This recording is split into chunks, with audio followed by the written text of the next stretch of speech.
Hola, muy buenas tardes, ¿cómo están? En esta oportunidad vamos a poder hacer la revisión de lo que son las bases ultrasonográficas en el paciente grave como un abordaje inicial. Mi nombre es Mauricio Mercado, soy asistente de la Cátedra de Medicina Intensiva. Si bien históricamente podemos mencionar de que la implementación de la ecografía se ha ido dando alrededor de la década de los 70 en búsqueda para poder determinar la presencia o no de líquido libre en la cavidad abdominal, esta ha ido evolucionando de manera importante, ya que en los años 80 Mayron recomendó la implementación de un programa para entrenamiento en ecografía en el departamento de emergencia en la unidad de cuidados intensivos y posteriormente en la década de los 90 se acuña el término FAST, por sus siglas en inglés, denominado Focused Assessment with Sonography in Trauma. Esto ha hecho que vaya evolucionando de tal manera de que la Sociedad Americana de Emergencia implemente en su formación como una guía práctica en la implementación en emergencias para poder determinar a los pacientes con trauma la posibilidad de que requiera una intervención quirúrgica aguda. Esto ha llegado a desarrollar como una generalidad, mencionamos de que esto ha evolucionado y no solo evoluciona en el contexto de FAST que hemos mencionado, sino el FAST extendido, que es lo que vamos a ir desarrollando en el transcurso de esta clase. Pero podemos decir que históricamente o como epidemiológicamente, perdón, que el trauma es la primera causa de muerte en menores de 45 años. Un tercio de todas las admisiones a unidades de cuidados intensivos representan estos pacientes. Las lesiones abdominales representan un 10% de las muertes por trauma y tanto el FAST tiene una sensibilidad y especificidad superior entre el 80 y 90%. ¿Cuál es el objetivo puntual de la ecografía? Primero, tener un ecógrafo disponible, que sea de rápido acceso, que el personal esté siendo capacitado tal cual como ustedes lo están haciendo, y el objetivo es tener una búsqueda en la presencia de líquido libre pleural y pericárdico en pacientes con trauma. Esta implementación tiene que acortarse en unos pocos minutos y pues saber definir rápidamente porque la presencia o no del líquido y en relación a la estabilidad hemodinámica del paciente nos va a condicionar a desarrollar un algoritmo y poder determinar si el paciente requiere una intervención quirúrgica urgente o no. Si bien como indicaciones podemos mencionar que todos los traumas torácico, abdominal, eh, penetrante, no penetrante, sospecha de taponamiento cardíaco, trauma con hipotensión de origen desconocido o un trauma toracoabdominal en mujer gestante, es imperioso poder realizar una buena ecografía, ya que se ha demostrado de que alrededor del 35% corresponde a las lesiones de trauma abdominal cerrado, corresponden a lesiones del vaso, un 30% hígado, en menor proporción el riñón, lo cual es lo que más nos va a sugerir en ventanas puntuales ecográficas abdominales. Esto está más que demostrado de que cada día hay más especialistas, más especialidades que implementan en su utilidad del día a día la ultrasonografía, pero creo que entre los pilares de este crecimiento continuo está el departamento de emergencias, la unidad de cuidados intensivos que cada vez le encuentra mayor utilidad en diferentes protocolos e implementación de diferentes escenarios que se pueden utilizar en el día a día en la unidad, ya que los pacientes probablemente sean el mejor ejemplo de que es un paciente mucho más difícil de traslado de una manera constante al ecógrafo. Ventajas, podemos mencionar varias, pero probablemente lo que decimos, la disponibilidad inmediata, el diagnóstico de la gama, nos da respuestas de las preguntas que queremos. ¿Tiene líquido o no tiene líquido? ¿Tiene neumo o no tiene neumo? ¿Le falta volumen o no? ¿Es segura? ¿No emite rayos de irradiación ionizante? Se puede realizar rápido a la cabecera del paciente, incluso poder hacer una evaluación posterior a nuestra intervención. Pero como desventaja probablemente está en lo que es el subjetividad en relación al operador, a la experiencia del operador. Requiere un costo, un mantenimiento propiamente del equipo, porque los equipos también varían en relación a la calidad y el tipo de equipo que vayamos a tener, también obviamente en relación a la experticia que tengamos, pudiendo utilizar todas las opciones de cada equipo.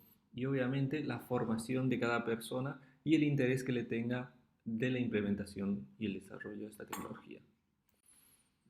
Las dificultades para poder utilizar la ecografía a la cabecera de la cama del enfermo probablemente son muchas, pero fundamentalmente nos tenemos que centrar en tres que hacen que sea muy difícil o por no decir imposible. Los pacientes gran obesos, donde incluso la profundidad del transductor no llega a poder visualizar en relación a la estructura que queremos evaluar. Pacientes grandes edematizados y los pacientes con neumotórax, que el aire deja que no haya una penetrancia adecuada del sonido y nosotros no podamos visualizar nada. Hoy en día existen, como mencionábamos, varios protocolos vigentes y entre estos probablemente el protocolo Blue, la evaluación de la ecografía pulmonar, el protocolo PHIL, que nos hace una evaluación ecocardiográfica, el FAST, que es el que nosotros estamos desarrollando en este momento, lesiones vasculares, se puede implementar en el trauma de cráneo, que es el POCUS VU. Estos cada día tienen mayor utilidad y que vamos a desarrollar, en este caso, la ecografía FAST. Entonces, primero vamos a hacer una evaluación o un repaso del seteo básico simple del ecógrafo, ya que yo interpreto de que la utilidad de un buen seteo corresponde entre un 40 y 50% para poder obtener una buena imagen y aún así, y de ahí, perdón, poder implementar un buen análisis, que es lo que queremos. Independientemente del estudio, hay que tener cuidados del ecógrafo, hay que entender un poquito de la física del ultrasonido y los distintos tipos de sonda. Bueno, entre los ecógrafos y sus componentes podemos mencionar la ganancia, que modifica la ganancia global, equivale al brillo de la pantalla de la televisión, como un ejemplo, aunque realmente modifica la intensidad de las ondas del ultrasonido emitidas y recibidas. La modificación de la ganancia puede hacerse de forma general o sectorial. Después tenemos la profundidad. La profundidad modifica la penetración. Esta la vamos a ver en centímetros que vemos en la pantalla, usualmente en la parte derecha, y el grado de profundidad se suele reflejar en la escala que existe en uno de los márgenes de la pantalla del ecógrafo. Esto nos va a ayudar a poder tener o maximizar un segmento de una área o no. Y por último, el freeze o la pausa para poder congelar una imagen y poder hacer un análisis o mediciones, que es lo que queremos ver. Posteriormente, en el equipo, fundamentalmente vamos a evaluar o vamos a implementar dos tipos de sonda. Tenemos la sonda lineal y la sonda convexa. La sonda lineal tiene un rango de frecuencia entre 7.5 y 10 MHz, que esta tiene una superficie plana y tiene mejor resolución pero menor penetrancia. Tiene mayor utilidad en la implementación de partes blandas para accesos vasculares, un ejemplo. Y la otra sonda es la convexa, que esta puede ir entre 3,5 a 5 MHz, tiene mayor penetrancia, menor resolución, y esta sonda convexa puntualmente tiene mayor utilidad en lo que es la cavidad abdominal. Existen de menor frecuencia para tener una mejor penetrancia, en este caso sería la sonda de ecocardiografía, que es la que probablemente no vayamos a utilizar de manera frecuente. Luego, en los distintos modos ecográficos tenemos el Doppler, primero el modo B, que es la imagen bidimensional que nos va a representar. Posteriormente tenemos el Doppler Color, que hace que nos mide en diferentes colores tanto la señal que se aproxima al transductor, que representa de color rojo, y la que se aleja del transductor, la que representa de color azul.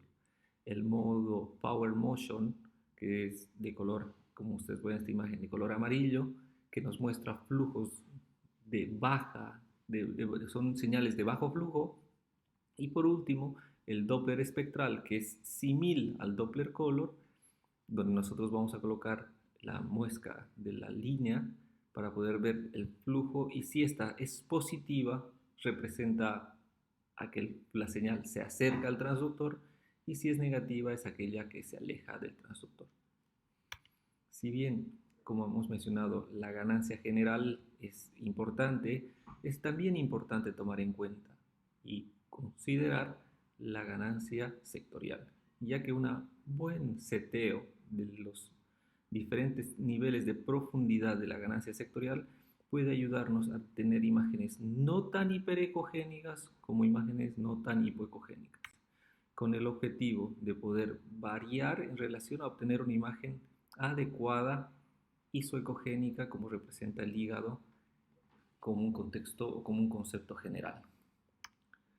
Posteriormente es importante tomar en cuenta que en la imagen del pictograma, que es la que nosotros evaluamos en la pantalla del ecógrafo, siempre tomar en cuenta la pantalla anterior, craneal, caudal y posterior de la imagen, tomando como regla universal que la muesca del transductor siempre tiene que ir a la región cefálica o derecha del paciente para no tener una imagen invertida siempre que vayamos a evaluar. Esta imagen más o menos representa a lo que hablábamos en la anterior diapositiva, anterior, posterior, craneal y caudal, siempre intentando tener esta posición para que nosotros no tengamos una imagen invertida. Antes de empezar la exploración, cabe tener claros algunos conceptos. Primero, el plano de corte y el plano de trabajo. El plano de corte es el corte ecográfico que se realiza en cada caso, y el plano de trabajo serían las distintas imágenes que se obtienen al desplazar o inclinar la sonda en el plano de corte. Así pues, a partir de las zonas de exploración en tres de las siguientes maneras, a partir de la cual harían los cortes necesarios para una exploración del abdomen completa. Tenemos el plano sagital, el plano coronal y el plano transverso. Entonces, hacemos énfasis, si colocamos el transductor en un plano sagital, probablemente los cortes que vamos a tener van a ser cortes en un plano transverso. Otra cosa que es importante mencionar que es el desplazamiento de la sonda. Como pueden ver en la imagen superior a la derecha, izquierda, perdón, se puede desplazar la sonda de diferentes segmentos, se puede trasladar de segmento la sonda de manera lateral o simplemente bascular sobre una misma posición para poder evaluar diferentes áreas de la zona que vamos a querer evaluar. Otra cosa que es importante tomar en cuenta el momento de poder tener una imagen es la evaluación de los artefactos. Con relativa frecuencia, al formarse la imagen de la ecografía, se puede generar formas que parten de la imagen sin corresponder a la anatomía real. Usualmente, las más frecuentes son la sombra acústica, la cola de cometa, la imagen de espejo y el refuerzo posterior.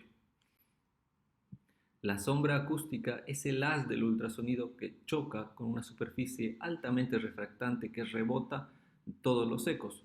Esta superficie puede ser hueso, metal, calcio, etc. Es hiperecoica, pero detrás de la misma se produce una sombra anecoica. Como pueden ver acá el hito, se nota la imagen hiperecoica y la sombra acústica posterior que representa, que hace que evite que todas las ondas sonoras pasen a través de esta estructura. Las colas de cometa se producen cuando el haz de ultrasonido choca con una interfase estrecha y muy ecogénica, por ejemplo, pleura, peritoneo. En el caso de la cola de cometa se puede ver cuando hay una sobrecarga hídrica y francamente que eso es lo que representa como una señal de sobrecarga hídrica intersticial en los pacientes con edema agudo de pulmón, y en relación a la cantidad y el espacio de separación de cada línea B, vamos a saber si es un patrón 3B o 7B. La imagen en espejo se produce cuando el haz de ultrasonido atraviesa una superficie altamente reflectante, ejemplo, el diafragma, el pericardio, e incide sobre ella con determinada angulación. Como se puede ver acá, hay una imagen de la vesícula, el diafragma, y hace un efecto como en espejo donde esta imagen es totalmente falsa, pero por la angulación y esta imagen hiperreflectante hace que aparezca la imagen en espejo. Y por último, el refuerzo posterior, se produce un falso aumento de la ecogenicidad posterior por detrás de las estructuras. Esta usualmente se puede ver en pacientes que tengan líquido libre, o en este caso la vejiga llena de líquido, pasa mucho más fácil los rayos ultrasonido, haciendo de que se concentren en la parte posterior y se note un poco más hiperecogénico, sin que sea patológico, pero sea un poco más brilloso. Esto representa lo que es el refuerzo posterior.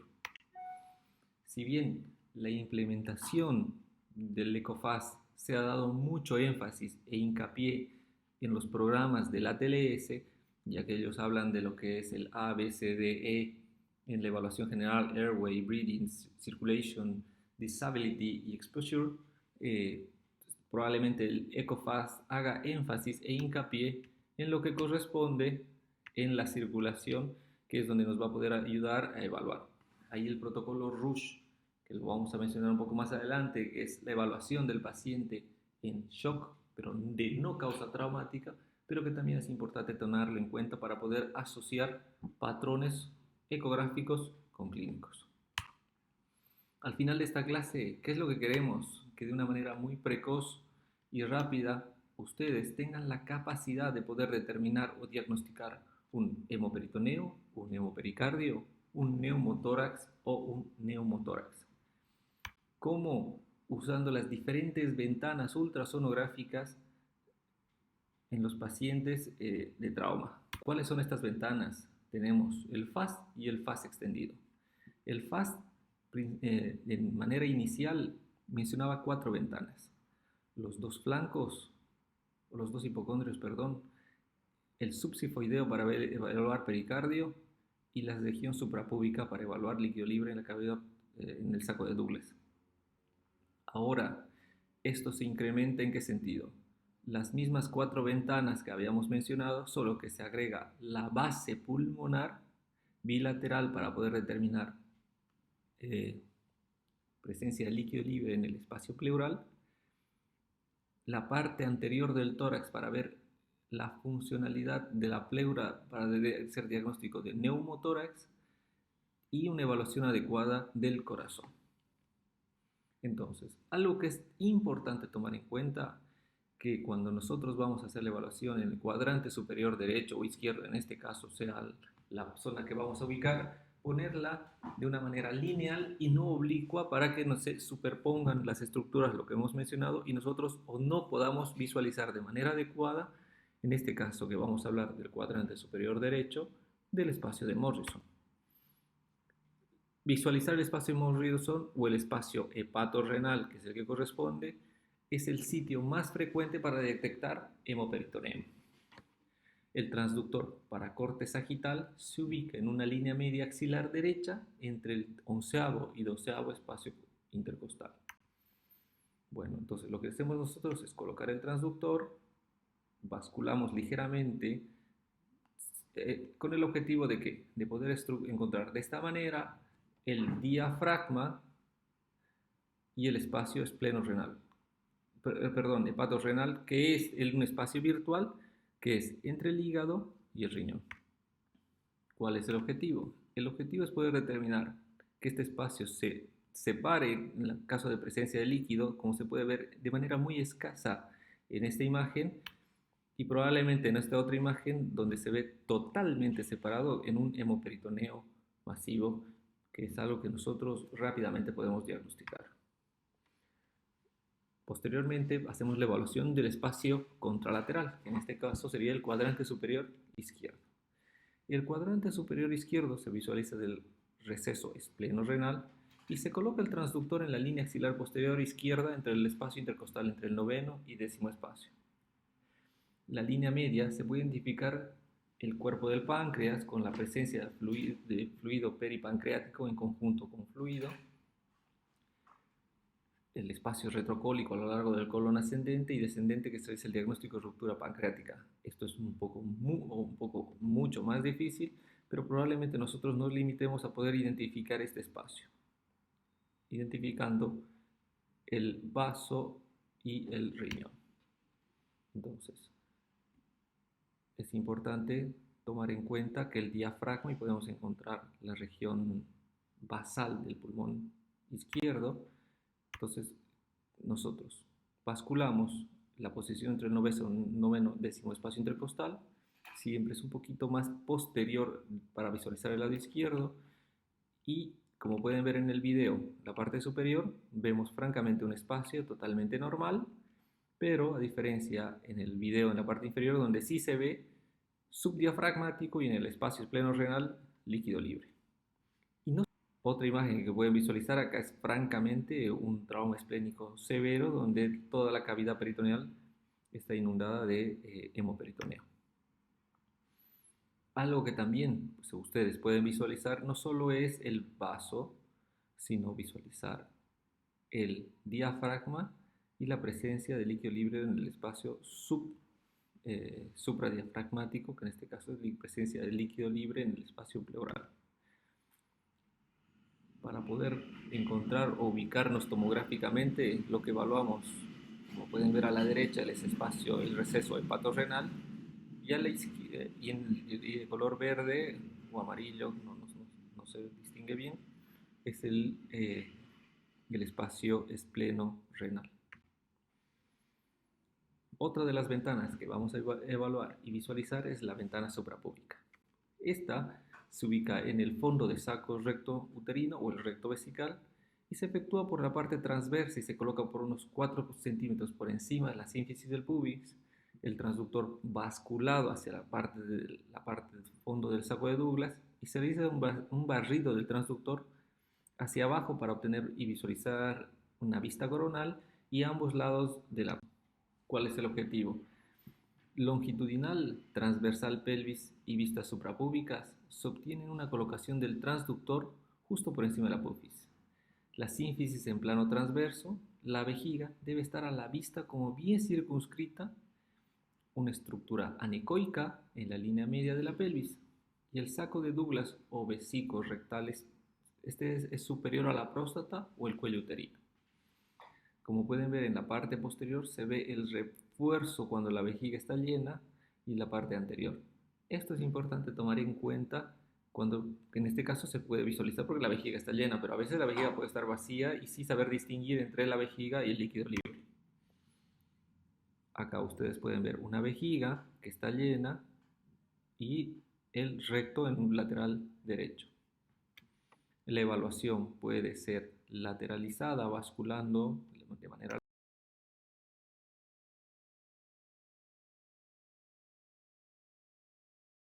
lateral o basculando de la parte anterior de cefálico a caudal. En la imagen longitudinal, en este caso se puede visualizar, no se ve líquido libre y solo se ve la vejiga con orina, pero en el segundo video, como ustedes pueden ver claramente, está la vejiga acá y líquido libre se puede visualizar en esta zona. Vamos a intentar repetir el video que no se puede. Y bueno, y la ventana subsifoidea, propiamente como última ventana para terminar el FAST, esta se coloca el transductor en la parte subsifoidea, se rota, ustedes pueden rotar el transductor como hacia las 3, la muesca, y lo que nosotros vamos a poder visualizar es el corazón, el hígado, y se ve una separación, toda esta parte es el hígado, se ve una separación entre la parte anterior del pericardio, que correspondería a un derrame pericárdico anterior, o en la hoja posterior, que correspondería a un derrame pericárdico posterior. En el segundo video se puede ver de una manera mucho más fácil e importante la separación que existe entre el pericardio para poder determinar o hacer el diagnóstico de derrame pericárdico.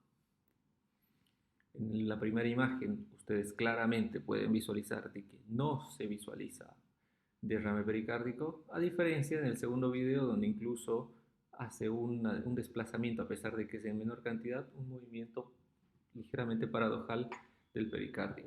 Es importante hacer un diagnóstico del derrame pericárdico e incluso hacer un análisis si es que esta pequeña cantidad puede conllevar un taponamiento cardíaco, a pesar de que sea poca cantidad en relación al tiempo de que este se ha ido instaurando, ya que grandes cantidades de volumen puede hacer que sea mucho más fácil que el corazón se adapte y bueno, hay casos donde es inminente de que el paciente esté en taponamiento cardíaco y es muy fácil poder hacer un diagnóstico propiamente. Posteriormente, en la evaluación de las ventanas pulmonares, es importante mencionar que esto es una ampliación del protocolo FAS inicial para hacer una implementación de un diagnóstico de neumotórax, hemotórax, derrame pleural y una ruptura diafragmática. La evaluación podemos hacer en la parte anterior del tórax, en un inicio buscando el signo del murciélago para poder ver la pleura y el desplazamiento propiamente. Esta ha cambiado los conceptos, pensar en el FAS abdominal y el FAS tórax por separado, y esto hace una conjunción propiamente. ¿Cómo hacemos la evaluación? Lo que hemos mencionado hace un minuto. Buscamos en el espacio intercostal, en la parte anterior del tórax, tercer, cuarto espacio intercostal, colocamos el transductor con la muesca hacia la región cefálica, armamos el signo del murciélago que corresponde a una costilla, otra costilla, y la pleura, que es la primera imagen hiperecogénica, y la presencia de las líneas AS. ¿Qué son las líneas AS? Las líneas AS son la reverberancia que existe entre el inicio de la imagen hasta la pleura, y esta se va a ir reverberando posteriormente de una manera equidistante. Lo ideal que para hacer una evaluación de la pleura o de una ecografía pulmonar deberíamos tener alrededor de 15 centímetros de profundidad para no malinterpretar los artefactos. Y la presencia de líneas B van a ser imágenes horizontales que van a ir desde la pleura hasta el final de la imagen. Para catalogarla como línea B, lo ideal es de que tenga más o alrededor de 15 centímetros de profundidad, como se puede ver en esta imagen, para saber que eso es sí una línea B y no un artefacto. Bueno, entonces, francamente, en el video de la izquierda pueden ver la imagen hiperecogénica, que es el slide en pleural, además el desplazamiento propiamente, y en su ecodistancia una presencia de una línea A. Pueden hacer un zoom o disminuir la profundidad ¿para qué? Hacer una evaluación mucho más precisa en el contexto del desplazamiento de la pleura propiamente. Ahora, en esta imagen no cabe duda de que vemos un deslizamiento pulmonar adecuado con líneas A. En el segundo video se puede ver un patrón en cortina, francamente de una imagen de una característica hidrostática correspondiente a un patrón de líneas B compatible con un patrón intersticial sugerente de sobrecarga hídrica. Ahora, ¿qué es lo que pasa con el neumotórax? En el neumotórax hay una presencia de aire en lo que existe la pleura parietal y la pleura visceral, haciendo de que este desplazamiento o el sliding pleural que nosotros habíamos visto no se presente. La imagen la vamos a ver exactamente igual, incluso vamos a ver la presencia de líneas A, pero lo que no vamos a ver es primero el sliding pulmonar, y segundo, cuando coloquemos en un modo M, en vez de ver el signo de la playa, como se llama, que es la presencia de la arena y el mar, vamos a ver todo como si todo fuera el mar o un código de barras propiamente. Otra cosa que es importante al hacer una evaluación o ante la sospecha de una imagen que sugiere el diagnóstico de un neumotórax es buscar los signos ecográficos cuando tenemos la presencia de una ausencia del desplazamiento pulmonar. En este caso tenemos primero la ausencia del deslizamiento pulmonar propiamente con la sospecha del diagnóstico de neumotórax. Segundo, el signo de la estratosfera o código de barras, que ya lo hemos descrito en la anterior. Y tercero, el punto pulmonar. El punto pulmonar es el momento en que al hacer nuestro escaneo de toda la pared torácica en un espacio intercostal en el signo del murciélago, encontremos el punto de transición entre el neumotórax y la conjunción entre las dos pleuras. Esto se va a representar como un movimiento de un segmento del modo del modo B, que se desplaza la pleura y la otra no. Ese es el punto pulmonar. Y esto es prácticamente, por no decir patognomónico, de neumotórax. Otra de las cosas que nosotros podemos encontrar es el derrame pleural, que se representa por una imagen anecoica en la parte basal pulmonar con predominio, una telectasia pasiva del parénquima pulmonar Y si ustedes deciden colocar en modo M, esta imagen la van a ver donde pasa entre la respiración y la inhalación y la exhalación, van a ver el signo del sinusoide, que es el desplazamiento del líquido durante la respiración y que simula un sinusoide. Ese es un signo claro de derrame pleural. Algo que es importante también considerar es poder no solo determinar y hacer un diagnóstico de derrame pleural, sino hacer un diagnóstico de la cantidad que puede representar este líquido para ver el tipo, si es que es drenable, no es drenable, y si este paciente no solo requiere drenación, probablemente drenar, perdón, sino requiera la colocación de un tubo de pleurostomía. Valik probablemente sea la técnica más frecuente en poder implementar, donde esta podemos tomar desde la pleura parietal hasta el segmento del pulmón atelectasiado, o podemos tomar desde el pulmón atelectasiado hasta la imagen del diafragma, y esta se multiplica por 20 por los milímetros de la dimensión que habíamos medido y nos va a dar un estimativo más o menos 100, 150 mililitros la cantidad de líquido libre. Si bien algunas veces es un poco difícil poder hacer un diagnóstico de derrame pleural, On this movie, otras francamente above the no. diaphragm, Por en a este large caso pleural tenemos el signo effusion del surrounding the elefante bebé, atelectatic lung o can be podemos seen. tener este otro que nosotros Remark hemos the filmado, que parece resemblance un to a pequeño baby roedor, elephant. que es el Also pulmón notice dorsal.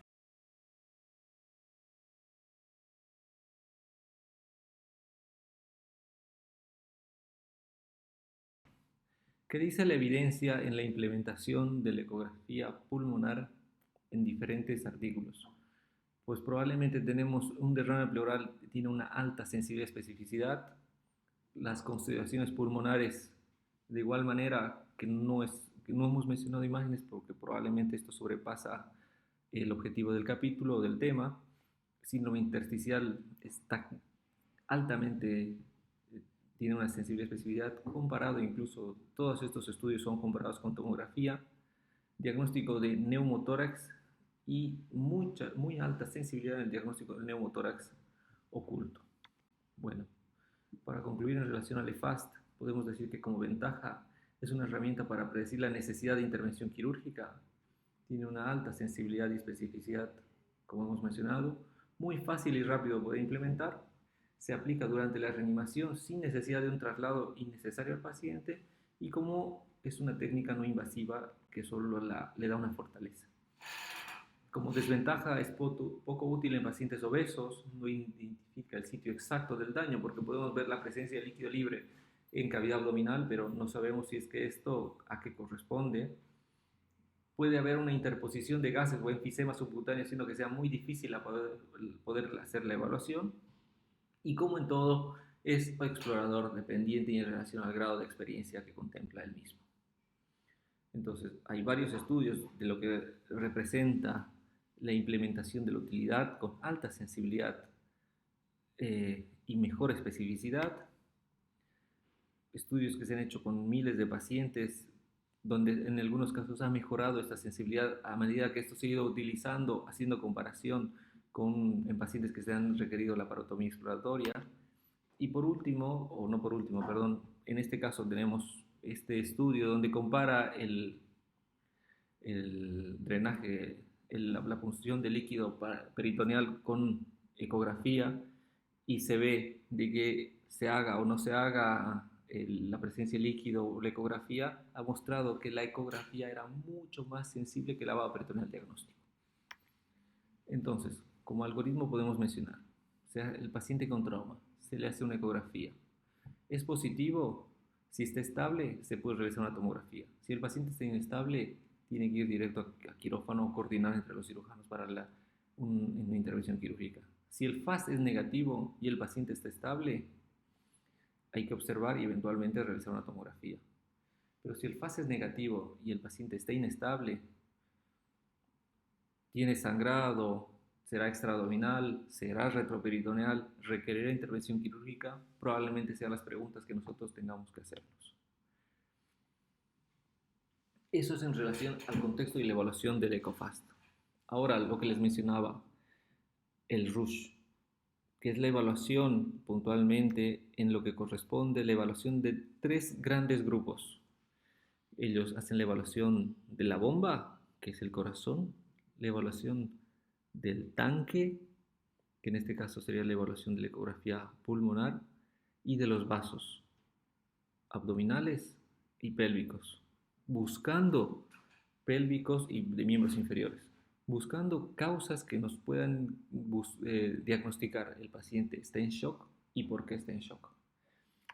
Acá podemos ver este anagrama que es lo que ellos implementan donde usan el HIMAP, que es corazón, vena cava, espacio de Morrison o espleno renal, evaluación de la aorta y el pulmón.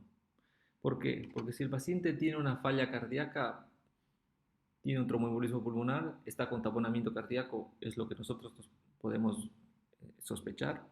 En la evaluación de la vena cava, si la PVC está baja o alta, será asociado a un trastorno. Hipovolemia será un distributivo neurogénico. Si la PVC alta o la vena cava está gruesa, será obstructivo cardiogénico. En lo que corresponde a aorta y espacio de Morrison será no traumático, será una ruptura de si hay presencia de líquido libre o no, y el paciente tiene la sospecha, será una ruptura de un aneurisma de aorta abdominal. En caso de una mujer será un embarazo ectópico roto, será un infarto intestinal, y en pulmonar probablemente el neumotórax, atención, sea algo que tenemos que sospechar. Casi para concluir, la ecografía no solo en ese contexto de diagnóstico podemos utilizar, sino también podemos utilizar la evaluación para poder determinar el diagnóstico del gasto cardíaco con pruebas de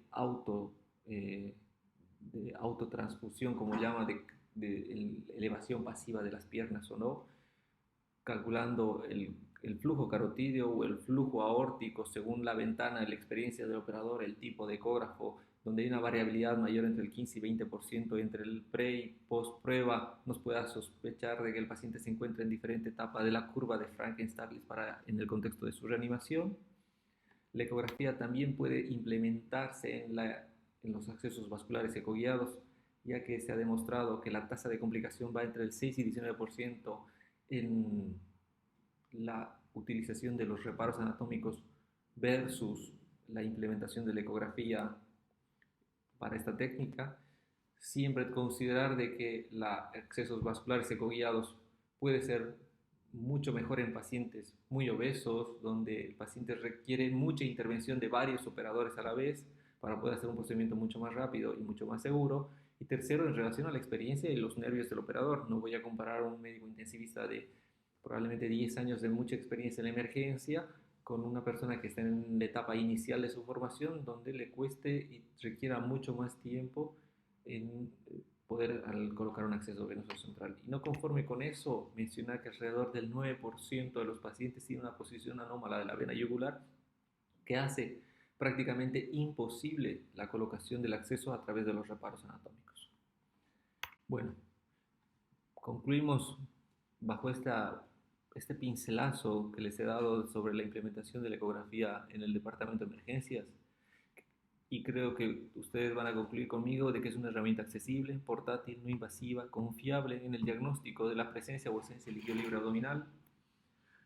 Es un procedimiento no invasivo que se puede realizar en área extra o intrahospitalaria. En algunos centros en el exterior lo utiliza el médico de la ambulancia.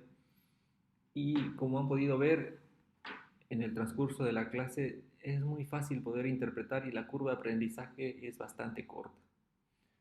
No se olviden como conclusión de que siempre es importante tener en cuenta que es operador dependiente. La ecografía, desde nuestro punto de vista en el trauma, como médicos intensivistas, es que nos dé respuestas a las preguntas que tenemos y poder hacer un control posterior a la intervención que corresponda. No solo en ese contexto, en la evaluación hemodinámica y en pacientes con no trauma o en pacientes en shock, tiene una gran utilidad. Y bueno, creo que es importante seguir en la formación propiamente en relación al nivel de profundidad que queramos seguir aprendiendo. Muchas gracias y gracias por su atención.